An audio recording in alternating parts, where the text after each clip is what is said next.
கர்த்தருடைய பரிசுத்த நாமத்திற்கு மகிமை உண்டாவதாக. இயேசுவின் நாமத்தினால் உங்களை வாழ்த்துகிறோம்.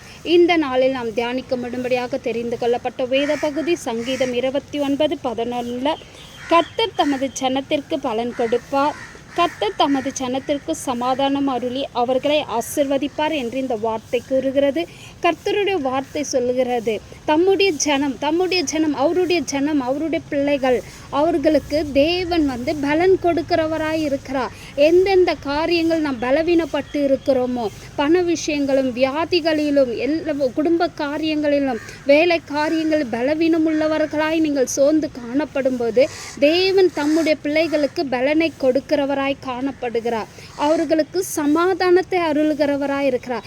தேவன் பலனை கொடுத்து உங்களுக்கு சமாதானத்தை உண்டு பண்ணுகிறவராய் காணப்படுகிறார்.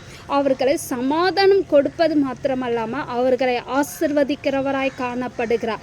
இந்த வார்த்தை நாம் பிடித்து, தேவன் எனக்கு பலன் கொடுக்கிற தேவன், எனக்கு சமாதானத்தை கொடுக்கிற தேவன், என்னை ஆசிர்வதிக்கிற தேவன் என்று நாம் ஜெபிக்கும் போது கர்த்தர் அதன்படியே செய்ய சர்வ வல்லமுள்ள தேவனாய் இருக்கிறார்.